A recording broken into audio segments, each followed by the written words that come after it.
Good morning friends, welcome to the prelims booster session. तो आज का पहला टॉपिक है समग्र शिक्षा अभियान। तो जो cabinet committee on economic affairs है उन्होंने अप्रूवल दे दिया इस समग्र शिक्षा अभियान को 5 साल के लिए और एक्सटेंड कर दिया है। अब इसके अंदर कुछ ना और चीज़ें भी ऐड करी हैं, जैसे कि अब जो भी चाइल्ड सेंट्रिक जो सब्सिडीज़ या जो भी इंटरवेंशंस प्रोवाइड कराई जाती हैं वो डायरेक्ट बेनिफिट ट्रांसफ़र मोड के थ्रू ही करी जाएंगी, ताकि जो है लीकेजेस को रोका जा सके। फिर ऐसी जो हैं आपके जो इंटरवेंशंस होती हैं या फिर डेवलपमेंटल प्रोग्राम्स होते हैं, अलग अलग मिनिस्ट्रीज़ के जो सेंट्रल गवर्नमेंट की मिनिस्ट्रीज़ हैं या स्टेट गवर्नमेंट की मिनिस्ट्रीज़ हैं, उन सबको एक तरह से कन्वर्ज करने की कोशिश की जा रही है। जैसे आपको पता है कि वोकेशनल एजुकेशन जो है वो स्किल डेवलपमेंट मिनिस्ट्री प्रोवाइड करती है, तो उसको इस प्रोग्राम के साथ कैसे जो है वो हम कन्वर्ज कर सकते हैं, वो सब इसके अंदर जो है वो प्लान किया गया है। फिर टीचर लर्निंग मटेरियल जो है, जैसे कि टॉयज़ देना, फिर जो है प्राइमरी स्कूल के बच्चों के लिए अलग से जो है टीचिंग लर्निंग मटेरियल देना, ये सब भी जो है इसके अंदर प्रोविज़न डाला गया है। 500 रुपये पर चाइल्ड जो है पर एनम दिया जाएगा। फिर निपुण भारत स्कीम हमने पढ़ी थी। निपुण भारत स्कीम क्या थी? फाउंडेशनल लिटरेसी बढ़ाने के लिए कि थर्ड ग्रेड तक के बच्चे जो हैं उनकी जो बेसिक लेवल की न्यूमरेसी है और लिटरेसी है वो हम इम्प्रूव कर सकें, उसको भी इसमें कन्वर्ज कर दिया गया है।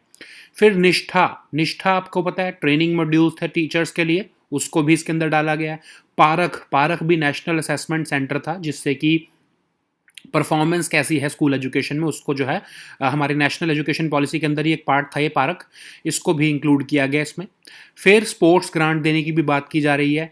एक सेल्फ डिफेंस स्किल्स का भी है प्रोविज़न इसमें, रानी लक्ष्मीबाई आत्मरक्षा प्रशिक्षण, वो भी ट्रेनिंग दी जाएगी इसी समग्र शिक्षा अभियान के अंदर ही। ठीक है, तो अब ये समग्र शिक्षा अभियान क्या है? इसको यूनियन बजट 2018-19 में लाया गया था और स्कूल एजुकेशन को एक हॉलिस्टिक तरीके से देखने के लिए इसमें कहा गया था।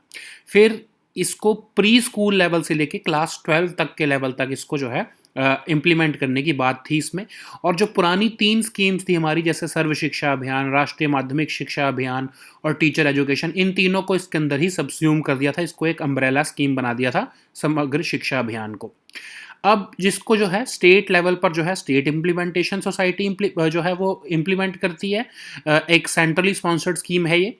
और जो है नेशनल लेवल पर एक गवर्निंग काउंसिल या बॉडी जो होती है मिनिस्टर ऑफ एजुकेशन द्वारा जो हेड की जाती है, वो इसको जो है वो इम्प्लीमेंट करती है। फंडिंग शेयरिंग रेशियो वही होगा जो सेंट्रली स्पॉन्सर्ड स्कीम में होता है, 90-10 जो है नॉर्थ ईस्टर्न और हिली स्टेट्स, और 60-40 जो बाकी स्टेट्स और यूनियन टेरिटरीज विद लेजिस्लेचर हैं।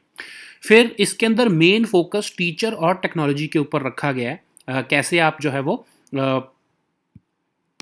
क्वालिटी एजुकेशन कैसे इंश्योर कर सकते हो, टीचर और टेक्नोलॉजी के ऊपर फोकस रखकर ही कर सकते हैं। ठीक है, इसमें ये रियलाइज़ किया गया है। और इसके अंदर और क्या है, और है इसमें कि बाकी यही बेसिक चीज़ें ही हैं, ये आपको पता ही है। ठीक है, so now let us see this topic in English. समग्र शिक्षा अभियान। So Union Cabinet Committee on Economic Affairs has extended the Samagra Shiksha Abhiyan for further 5 years. And now there are new interventions which will be made under this scheme, and all such interventions under this Samagra Shiksha Abhiyan will be directly provided to the children through DBT mode, direct benefits transfers mode. And there is a plan that there will be a convergence architecture which will be developed to converge the programs and interventions of various ministries at the central and state level under this Samagra Shiksha Abhiyan. Like for example, the vocational education is imparted by the Ministry of Skill Education, so all that vocational educational interventions will be converged together, and state and central level interventions will be grouped together under this Samagra Shiksha Abhiyan. So there is also a provision of providing 500 rupees per child for teaching learning materials, indigenous toys, etc. per annum, so that overarching development of children can be ensured. So there is also a provision of Nipun Bharat. We have already discussed about it. Nipun Bharat is a scheme under which the government wants to ensure that at least basic level, foundational level literacy and numeracy is developed in children within the grade 3 or within under the grade 3 children. Okay, so there is also a provision of Nishtha is a training module for teacher education or teacher training. So this has also been submerged under this Samagra Shiksha Abhiyan. There is also a provision of Parak. Parak is the National Assessment Center, which was proposed in the National Education Policy, and it assesses these level of education, school education, and it has also been accommodated in this Samagra Shiksha Abhiyan. So there are several sports grants, self-defense skills, etc. There also these are all the new interventions which are planned under this Samagra Shiksha scheme. So this Samagra Shiksha Abhiyan is basically a mission which was launched in Union Budget 2018-19 to treat school education holistically. It extends from preschool level to class 12 with the broad goal of improving school effectiveness. So there were three schemes which were in practice earlier: Sarva Shiksha Abhiyan, Rashtriya Madhyamik Shiksha Abhiyan, and Teachers Education. They all have been subsumed into one scheme, Samagra Shiksha Abhiyan, and now this scheme is being implemented as a centrally sponsored scheme, and at the state level, State Implementation Society is implementing this scheme, and at the central level or the national level, a governing council or body which is headed by the Ministry of Education is taking care of the implementation of this scheme. So the funding ratio is the funding ratio is similar to a centrally sponsored scheme. We all know that 90-10 for northeastern and hilly states and 60-40 for other states. Okay, so the focus on improving the quality of school education is premised upon two T's, which is teacher and technology. So teacher education and imparting of technology, these two basic interventions have been identified due to which or based upon which we can improve the quality of school education. Okay, so now the next topic is IAC Vikrant. तो IAC का मतलब क्या है? Indigenous aircraft carrier. इसका नाम वैसे है INS Vikrant. ठीक है, तो INS विक्रांत जो है उसके सी ट्रायल्स शुरू हो गए हैं. तो ये हमारा एक बहुत प्राउड मोमेंट है, क्योंकि हमारा ये जो है IAC विक्रांत जो है ये हमारा इंडिजिनस है. इसको हमने इंडिया ने खुद बनाया है. इसमें जो इंडिजिनस कंपोनेंट है, जो सामान इसमें लगा है, वो 76% सामान इंडिया का खुद का लगा है इसके अंदर. ठीक है, अब इसको इंडियन नेवी के डायरेक्टरेट ऑफ नेवल डिज़ाइन ने बिल्ड किया था, डिज़ाइन इसका बिल्ड किया था, और इसको जो बना कौन रहा है वो कोचीन शिपयार्ड लिमिटेड, जो एक PSU है, वो बना रही है. ठीक है, अब जो है इसके अंदर ये 262 मीटर लॉन्ग है, 62 मीटर वाइड है, और हाइट इसकी 59 मीटर है, और इसके अंदर 1700 जो है क्रू आ सकता है एक बारी में. इसकी टॉप स्पीड जो है वो 28 नॉट्स है, ऑलमोस्ट मतलब 52 किलोमीटर पर आवर की स्पीड पर ये चल सकता है. और जो है क्रूज ये करता है, मतलब जब चलता है नॉर्मल, तो ये 80 नॉट्स की स्पीड पे चल सकता है. ठीक है, और इसकी एंड्योरेंस कितनी है? 7500 नॉटिकल माइल्स तक की. एक बारी में अगर ये चला तो 7500 नॉटिकल माइल्स का डिस्टेंस जो है ये कवर कर सकता है. तो इसको जो है नेक्स्ट ईयर जो है कमीशन करने का प्लान किया जा रहा है, कि इसको नेक्स्ट ईयर जो है ये इंडियन नेवी में कमीशन कर दिया जाएगा. ये इंडिया का सबसे पहला जो है वो इंडिजिनस एक तरह से एयरक्राफ्ट कैरियर होगा. ठीक है, अब इंडिया जब इसको कमीशन कर लेगा तो सबसे जो इंडिया उन सिलेक्ट ग्रुप ऑफ कंट्रीज़ में आ जाएगा जो कि जिन्होंने अपना खुद ही डिज़ाइन किया है और बिल्ड किया है एयरक्राफ्ट कैरियर को. अब इसको बनाने में जो है बहुत ज़्यादा एम्प्लॉयमेंट जनरेशन हुआ है, बहुत सारी MSMEs को इसमें फ़ायदा हुआ है. ठीक है, आपको एक तो पता है कि ये कोचीन शिपयार्ड लिमिटेड को कितना वास्ट एक्सपीरियंस हुआ होगा ये बनाने में. ठीक है, फिर बहुत सारी छोटी छोटी और इंडस्ट्रीज थी जिससे सामान प्रोक्योर किया गया और इसको बनाने में, तो ऑलमोस्ट 12,000 लोगों को उनसे जो है वो एम्प्लॉयमेंट जनरेशन हुआ है. ठीक है, so now let us see this topic in English. INS Vikrant और IAC Vikrant. So actually its name is INS Vikrant, but I have mentioned it as IAC Vikrant because it is an indigenous aircraft carrier of India. So it has been designed by the Indian Navy's Directorate of Naval Design, and it has been built by the Cochin Shipyard Limited. So it has entered the sea trial phase this month, and now this will be commissioned next year if all the sea trials phase are completed, and this proves to be safe and it proves to be sturdy. Then it will be commissioned by the Indian Navy next year in 2022. So this, let us see something about INS Vikrant also. So this has a indigenous content of almost 76% or more than 76%. It is almost 262-meter long and 62-meter at the widest part with a height of almost 59-meter. It has been designed for a crew of around 1700 people, and it has a top speed of 28 knots, which comes out to be basically around 52 kilometers per hour. Okay, so once it is commissioned in the Indian Navy, India will join a select group of countries which have the capability to design and build an aircraft carrier indigenously. So it has been an employment generator.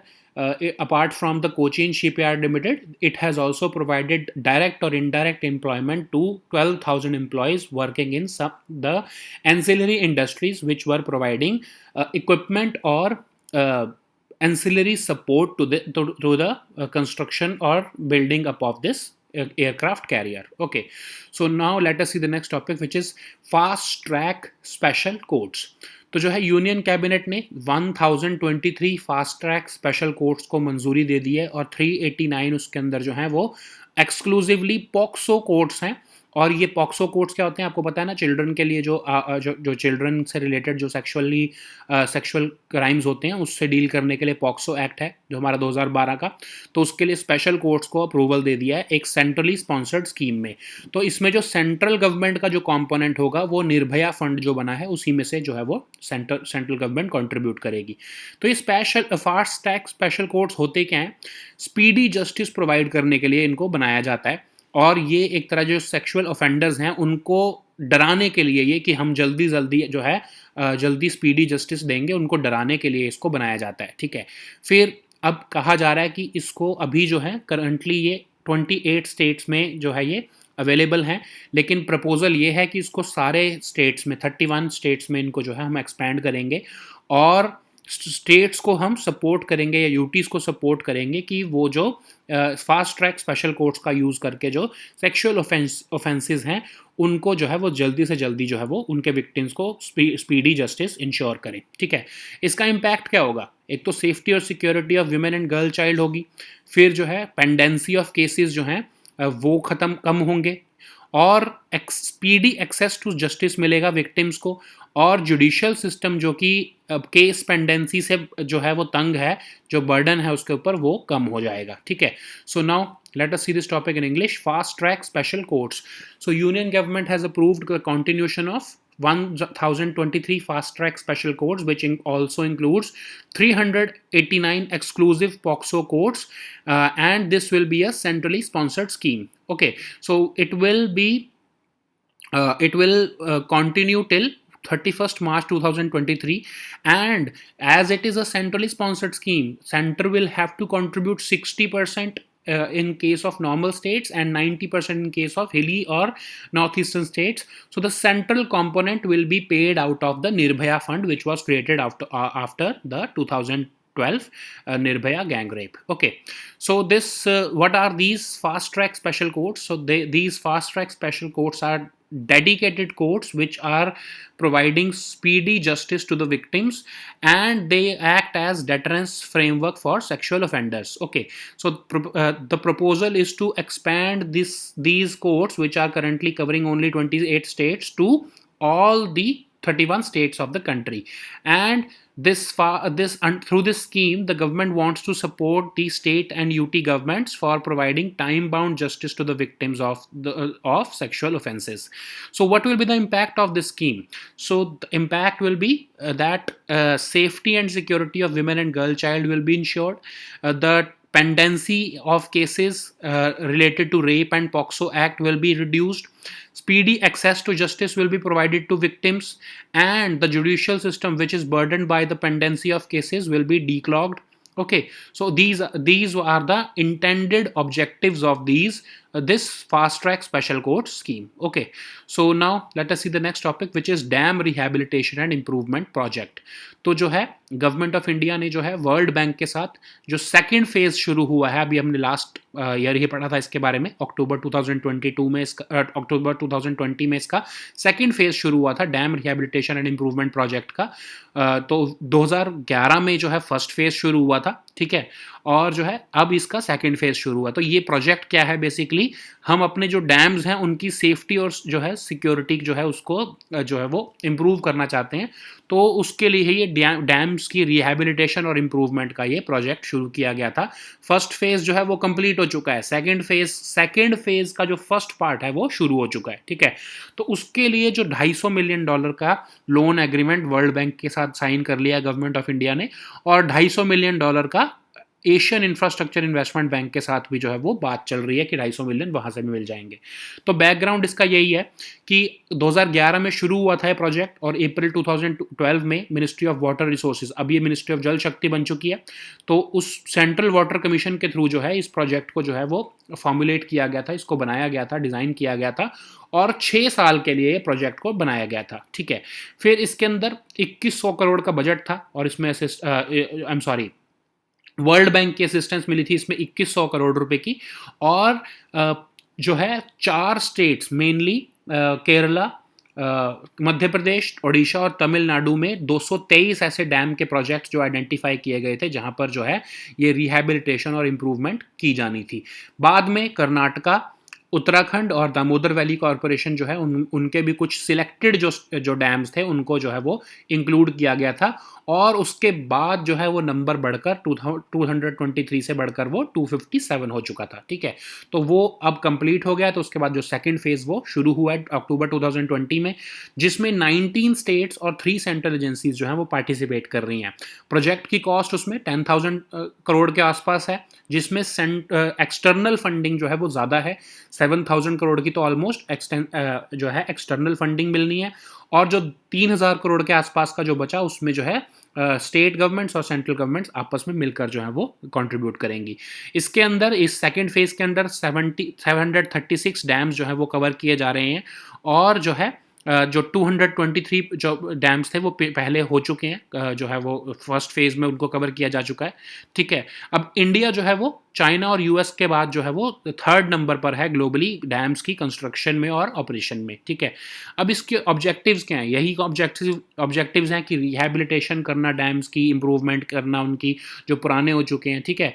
फिर जो institutions जो dam से related हैं, हमारे जो जो ministries हैं, जो हमारे ऑफिसेज हैं, जो हमारे इंस्टीट्यूशंस, जो ऑर्गेनाइजेशंस जो डैम से रिलेटेड प्रोजेक्ट में लगी हैं, उनकी स्ट्रेंथनिंग करना, स्टेट्स की सेंट्रल एजेंसीज की स्ट्रेंथनिंग करना, और न्यू एवेन्यूज़ देखना कि कैसे और हम जो है रेवेन्यू जनरेट कर सकते हैं, और हम सस्टेनेबली मेंटेन कैसे कर सकते हैं डैम्स को, ठीक है। So now let us see this topic in English. Dam Rehabilitation and Improvement Project. So India has secured a loan of $250 million from the World Bank for the second phase of Dam Rehabilitation and Improvement Project, and India is also in talks with the Asian Infrastructure and Investment Bank to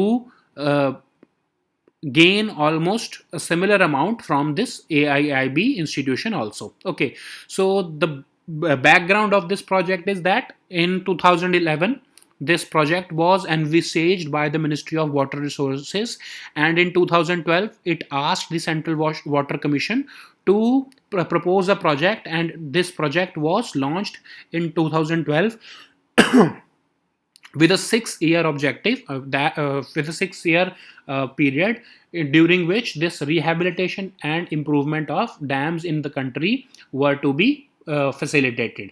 So initially the project was launched in 223 dams in 4 states: Kerala, Madhya Pradesh, Odisha and Tamil Nadu. But later on Karnataka, Uttarakhand and Damodar Valley Corporation also joined this project, and the number was increased to 257. Okay, so once it was completed, the second phase started in last year in October 2020, and now 19 states are participating in this second phase, and 3 central agencies are also implementing this scheme on behalf of the central government. The total cost of the project is almost 10,000 crore, out of which 7,000 crore will be external funding. The rest of the amount will be shared by the central government as well as state governments. Okay, so in this second phase 736 dams will be covered, and India has already rehabilitated and improved the dams of almost 223. So this number is not 213, it's 223, which were originally envisaged under the DRIP 1 phase 1, and now we are focusing on the other 736 dams which are selected for this second phase. Okay, so the objectives are simple. We have to rehabilitate and improve the performance of our current dams. We have to strengthen those institutions which are involved in the maintenance and operation of these dams. Okay, we have to explore new avenues or means to generate revenue for sustainable operation and maintenance of dams, so that next time we do not have to rely on external funding or central or state funding. Okay, so these were the uh, components of DRIP project. So now the next topic is pardoning powers of governor. तो जो है supreme court ने बोला कि governor जो है state के, वो किसी प्रिजनर को 14 साल की सेंटेंस कंप्लीट होने से पहले भी जो है वो पार्डन कर सकते हैं. ठीक है, उनकी जो पार्डनिंग पावर है, उनकी उस जो गवर्नर की पार्डनिंग पावर है उस पर सेक्शन 433A जो कि CRPC का है, वो उसको ओवरराइड नहीं कर सकता गवर्नर की पार्डनिंग पावर को. ठीक है, तो सेक्शन 433A क्या कहता है कि जनरली अगर किसी ने 14 साल की जो है वो इम्प्रिजनमेंट कंप्लीट नहीं किया तो उसको पार्डन जो है वो गवर्नर नहीं दे सकता. लेकिन अब सुप्रीम कोर्ट ने क्लैरिफाई कर दिया है कि प्रेसिडेंट की पावर या फिर जो गवर्नर की पावर है पार्डनिंग की, उस पर जो है ये सेक्शन 433A जो है वो कोई भी रोक नहीं लगा सकता. ठीक है, तो आपको पता ही है कि आर्टिकल 72 जो है वो प्रेसिडेंट की जो पार्डनिंग पावर्स हैं उनसे डील करता है, और जो 161 है वो गवर्नर की जो पार्डनिंग पावर्स हैं उनसे डील करता है. लेकिन अब इसके अंदर आपको ये याद रखना पड़ेगा कि सुप्रीम कोर्ट ने ये भी कंफर्म किया है कि गवर्नर के पास कोई आर्बिट्रेरी पावर नहीं है. स्टेट गवर्नमेंट, जो स्टेट कैबिनेट होती है या स्टेट काउंसिल ऑफ मिनिस्टर्स होते हैं, जो एडवाइस वो देते हैं वही गवर्नर को एक्ट करना पड़ता है. अगर जो है वो पार्डन कर रहे हैं तो वो स्टेट काउंसिल ऑफ मिनिस्टर्स के कहने पर जो है वो गवर्नर पार्डन करते हैं या रेमिट करते हैं, जो भी उनकी पावर होती है. ठीक है, तो पार्डनिंग पावर जो है गवर्नर की, वो आपको पता है 161 आर्टिकल में दी हुई है, जिसके अंदर वो पार्डन कर सकते हैं, रिप्रीव, रिस्पाइट या रेमिट कर सकते हैं पनिशमेंट्स को. ठीक है, अब याद रखो गवर्नर जो है वो डेथ सेंटेंस को जो है वो पार्डन नहीं कर सकते हैं, वो सिर्फ प्रेसिडेंट ही कर सकते हैं. और गवर्नर जो है वो कोई भी पार्डनिंग, रिप्रीव, रिस्पाइट एटसेट्रा जो है वो कोर्ट मार्शल जो है वो नहीं कर सकते. उसको जो कोर्ट मार्शल से रिलेटेड जो भी केस है वो प्रेसिडेंट ही जो है उनके पास ही पावर है उनकी पार्डनिंग की. ठीक है, so now let us see this topic in English. Pardoning powers of governor. So supreme court has clarified that governor of a state is not the powers of governor of a state to pardon prisoners will not be suppressed or will not be limited by the section 433A of the CRPC. So this section 433A of CRPC generally says that a prisoner's sentence can be remitted only after 14 years of jail. But now the Supreme Court has said that this section 433 of the CRPC does not affect the constitutional power of the president or governor to grant pardon under Article 72 or 161 of the Constitution. Okay, so the court has said that the sovereign power of a governor to pardon a prisoner does not mean that the governor has an arbitrary power. In fact, the governor is bound by the advice of the Council of Ministers, and based upon that the governor exercises these pardoning powers. Okay, so the pardoning powers of the governor are dealt by Article 161 of the Constitution, according to which he or she can pardon, reprieve, respite, remit the punishments. Or but of course there is a limitation that governor cannot pardon a death sentence, and it cannot pardon, reprieve, respite, etc. To a sentence which is to a punishment which is sentenced by a court martial. Okay, in that case president will be exercising these powers in these two cases. Okay, so now the next topic is community of Portuguese language countries. तो India जो है एक observer की तरह उसने join किया है, associate observer की तरह ज्वाइन किया है community of Portuguese language countries को। अब ये है क्या community of Portuguese language countries? Basically जैसे आपको पता है ना, ब्रिटिश कॉमनवेल्थ है, ठीक है, वैसे ही एक तरह से ये ल्यूसोफोन कॉमनवेल्थ है, जिसको 1996 में लिस्बन जो पोर्चुगल की कैपिटल है वहां पर इसको फाउंड किया गया था। और ये वो कंट्रीज का एक तरह से ग्रुप है जहां पर पोर्चुगीज एक ऑफिशियल लैंग्वेज है, ठीक है। ऑलमोस्ट चार चार कॉन्टिनेंट्स में ऐसी कंट्रीज अवेलेबल हैं जहां पर पोर्चुगीज जो है वो ऑफिशियल लैंग्वेज का स्टेटस उसको मिला हुआ है, ठीक है। तो जैसे कौन कौन सी कंट्रीज हैं जो है, जैसे आपको पता है अंगोला, ब्राज़ील, कैबो वर्डे, गिनी बिसाओ, मोजाम्बिक, ऐसी बहुत सारी कंट्रीज है जहां पर जो है ऑफिशियल लैंग्वेज का स्टेटस मिला हुआ है पोर्चुगीज को। तो उन्होंने एक जो है लूसोफोन कॉमनवेल्थ बनाया हुआ है, ठीक है। तो उसमें इंडिया को जो है वो अब ऑब्जर्वर स्टेटस मिल गया है, क्योंकि आपको पता है इंडिया का क्या जो है वो जैसे आपको पता ही है, गोवा वाला जो हमारा एरिया है वो पोर्चुगीज जो है वो पहले ऑक्यूपाई करते थे, वहाँ पर पोर्चुगीज बोली जाती थी। तो बेसिकली उसी जो है एक कनेक्शन की वजह से जो है हमने community of Portuguese language countries के जो है एज एन ऑब्जर्वर स्टेट उसको ज्वाइन किया है अभी रिसेंटली, ठीक है। तो अब इसका हेडक्वार्टर्स कहाँ पर है? लिस्बन, पोर्चुगल में, ठीक है। So now let us see this topic in English, community of Portuguese language countries. So ministry of external affairs has confirmed that India has joined this community of Portuguese language countries as an observer or an associate observer this last month. Okay, so this community has been founded in 1996 in Lisbon, which is the capital of Portugal. And this Lusophone Commonwealth is similar to a British Commonwealth or Commonwealth of Nations, and it is an organization or a grouping which has Portuguese language at its core. So it is a commonwealth of those countries where Portuguese language enjoys an official language status. Okay, so almost there are almost 10 sovereign states which are members of this commonwealth, and there are several 32 almost 32 observer associate observers which are located in 4 continents: South America, Asia, Africa and Oceania. Okay, so just don't get confused, this 9 member states means 9 member states plus Portugal. Okay, so there are total 10 sovereign states which are a part of this Lusophone Commonwealth. Okay, so the headquarters is located in Lisbon, Portugal, of course. Okay, so now let us see the next topic, which is Tribunal Reforms Bill 2021. तो लोकसभा जो है उन्होंने tribunal reforms bill जो है 2021 उसको पास कर दिया है। अब इस बिल के अंदर बहुत सारे ट्रिब्यूनल जो एग्जिस्ट करते थे उसको एक तो रिपील किया गया, जैसे ये लिस्ट दी हुई है यहाँ पर, और जो है अब यूनिफॉर्म करने की बात की, यूनिफॉर्म टर्म्स और कंडीशंस ऑफ सर्विस करने की बात की जा रही है जितने भी ट्रिब्यूनल्स होते हैं, ठीक है। तो जो स्टेट एडमिनिस्ट्रेटिव ट्रिब्यूनल्स के अलावा जो ट्रिब्यूनल्स हैं जो नेशनल लेवल पर हैं, उनके जो मेंबर्स और चेयरमैन कैसे बनाए जाएंगे? एक कमेटी होगी, सर्च एंड सिलेक्शन कमेटी, जिसको चीफ जस्टिस ऑफ इंडिया या फिर कोई एक जज जो वो जिसको नॉमिनेट करेंगे वो उसको हेड करेंगे, और उसके बेसिस पर जो है मेंबर्स और चेयरपर्सन की जो है वो सिलेक्शन की जाएगी। और जो स्टेट एडमिनिस्ट्रेटिव ट्रिब्यूनल्स होंगे उनके chief justice of high court of that state वो उसको हेड करेंगे उसकी सर्च एंड सिलेक्शन कमेटी को, और वो सिलेक्ट करेंगे मेंबर्स और जो उसके चेयरपर्सन होंगे, ठीक है। अब रिटायरमेंट एज दिया है कि जो चेयरपर्सन है उनकी रिटायरमेंट एज होगी 70 ईयर्स और जो मेंबर्स हैं उनकी रिटायरमेंट एज होगी 67 ईयर्स, और वो एलिजिबल होंगे रीअपॉइंटमेंट के लिए भी, ठीक है, वो बार बार रीअपॉइंट भी किए जा सकते हैं। और जो एग्जिस्टिंग जो ट्रिब्यूनल्स हैं जहां पर अभी भी केस चल रहे हैं, क्योंकि अब तो ये जो है नीचे के जो बहुत सारे आपने लिस्ट में दिए हुए हैं ट्रिब्यूनल्स, इनको रिपील कर दिया गया है, तो उनके जो केसेस जो पेंडिंग है उनको अब किसी न किसी कमर्शियल कोर्ट या फिर हाई कोर्ट में अब वो ट्रांसफर कर दिया जाएगा, ठीक है। So now let us see this topic in English. Tribunal Reforms Bill 2021.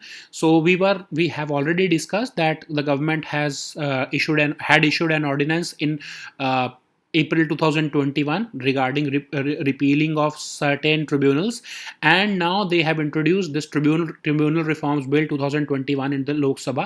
This bill basically seeks to universalize or make uniform standards for terms and conditions of service for the chairperson and members of various tribunals in the country. So at the national level, that is all the tribunals which are other than the state administrative tribunals. The search and selection committee for those tribunals to select the chairperson members will comprise of the Chief Justice of India or any judge nominated by him. And in case of a state administrative tribunal, a committee headed by the Chief Justice of the High Court of that concerned state will select the chairperson and members of these state administrative tribunals. The retirement age has been fixed for the chairperson as 70 years and for the other members as 67 years. And the chairperson as well as the members of the tribunal will be eligible for reappointment also. The existing cases which were being handled by these tribunals, which have been repealed under this bill, the existing cases will be transferred to the commercial court or high court as the case may be. Okay, so now these were our topics for today. We'll meet next time with new topics. Until then, goodbye and take care.